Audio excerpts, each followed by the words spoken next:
Muy buenas tardes, compañeras diputadas, compañeros diputados, pueblo costarricense.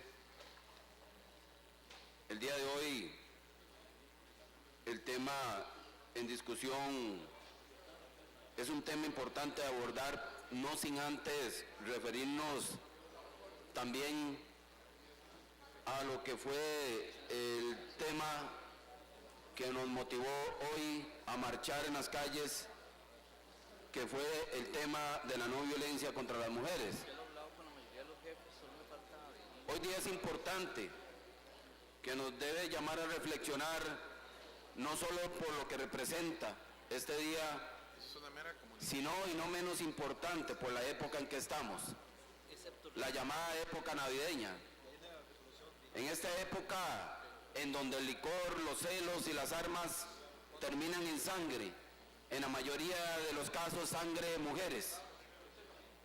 Desde hace cerca de 21 años se empezó a hablar de la violencia de género, según indica la Organización Mundial de la Salud, y esto se identificó en el ámbito internacional como una pandemia. Los expertos indican que cerca de un tercio de la población en el planeta ha sufrido algún tipo de coacción física o sexual. Muchos consideramos que son más. Un estudio de la Universidad de Costa Rica y la Universidad Nacional apuntó que el 40% de los costarricenses tienen conocimiento de alguna mujer que es víctima de violencia de género. Sin embargo, callan. Es una mujer agredida en su familia, en su barrio, en su trabajo, es víctima de violencia, pero callan por considerar que se trata de un asunto de ámbito privado. Este mismo estudio refleja que el 42,4% que conoce casos en los que el hombre insiste en saber dónde y con quién está la mujer, siempre sospecha que ella es infiel, le prohíbe estudiar, trabajar, la insulta o amenaza con golpearla, pero la gente prefiere callar antes de denunciar. Un 40,5% conoce mujeres a las que su pareja maltrata, golpeándola con un objeto, empujándola, abofeteándola o agrediéndola con el puño. Sin embargo, callan. Las mujeres de zonas rurales e indígenas reciben amenazas que les limita poder denunciar. Hace unos años, la violencia hacia las mujeres era considerada, como antes lo indiqué, un asunto privado. Ahora es un problema de salud pública. Pero ¿cuál es la realidad en que vivimos? En Costa Rica se habla de equidad de género y de igualdad de oportunidades, pero la realidad es completamente distinta. Según datos oficiales del Poder Judicial, un promedio de 5 mujeres cada día son violadas en Costa Rica. Un promedio de 5 mujeres violadas en Costa Rica por día. Y esto, que es la cifra de las denuncias que logran contener todas las pruebas para establecer la efectividad, efectivamente el abuso, que el abuso pueda denominarse como violación.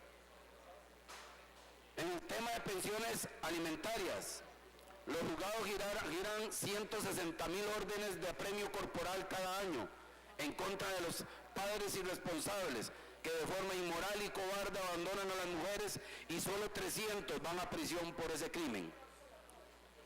En el tema de desigualdad económica es doble o triple para las mujeres. Son el porcentaje mayoritario del sector informal del empleo. No tienen derechos ni garantías laborales. No tienen vacaciones, no tienen seguro social. Según el Foro Económico Mundial, debido a la desigualdad económica creciente, hegemónica e imperante entre mujeres y hombres, Costa Rica descendió del sitio 31 al sitio 48 a nivel mundial. En el tema de desigualdad política, con el argumento de la paridad de género, los primeros lugares de las papeletas son ocupados por hombres y se profundiza el problema en las fracciones pequeñas. Y debo decir que en mi lugar había una mujer que iba a ocupar esta curul, que iba a superarme en esta curul, por mucho, que iba a dar mucho a Costa Rica, que decidió no estar en esta curul y decidió que fuera yo el que estuviera en el primer lugar de la papeleta.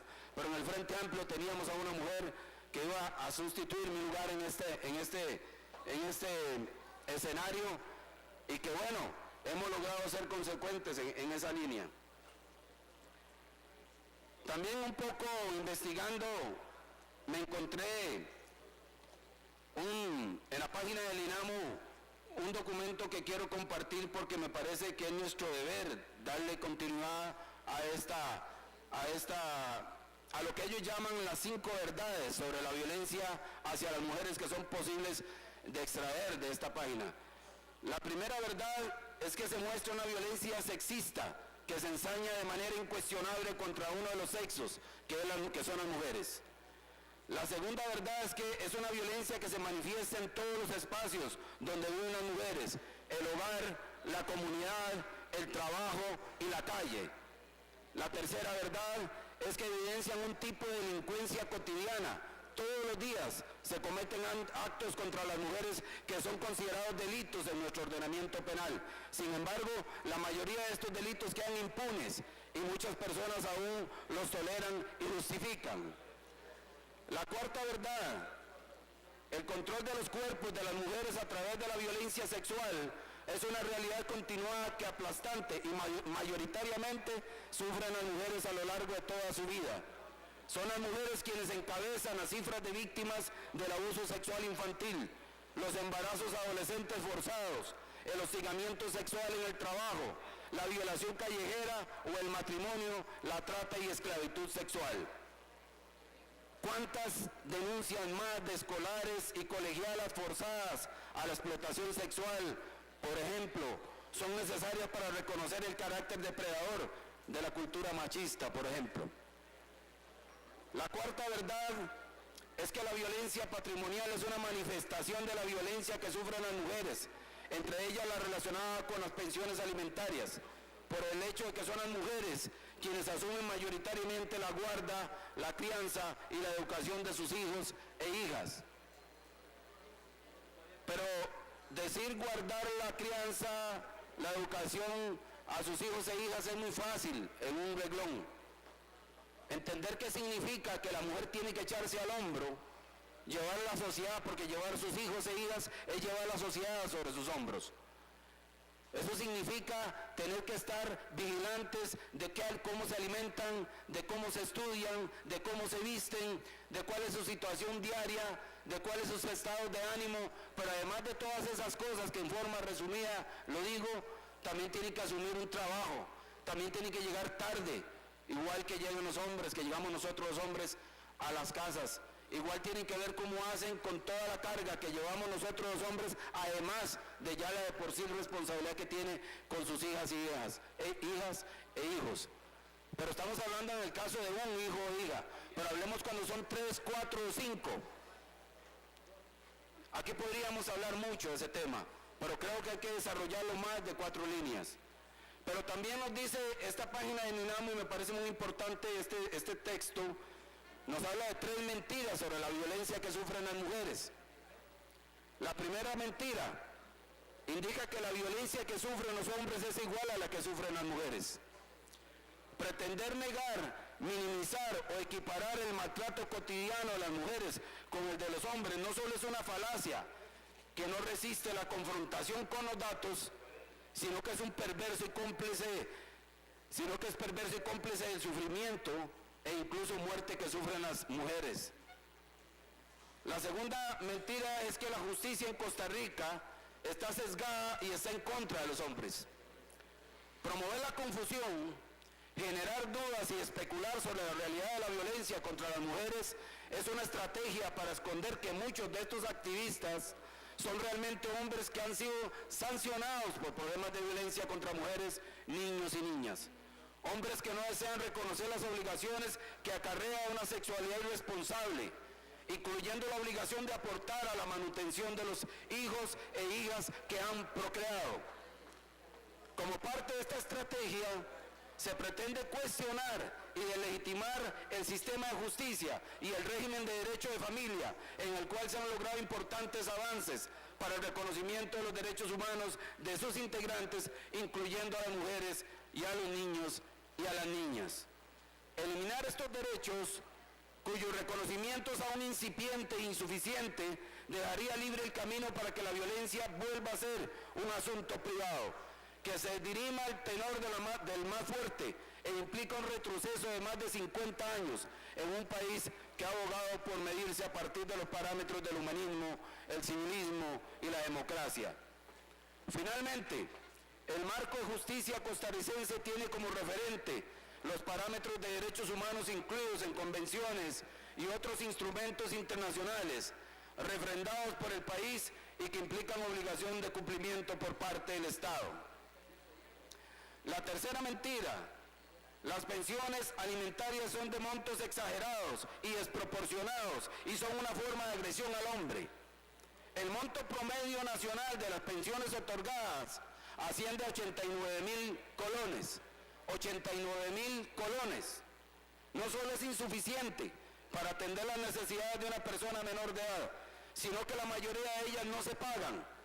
Datos de la Defensoría de los Habitantes señalan que una mayoría de pensiones para ser efectiva requiere la aplicación de la figura del apremio corporal.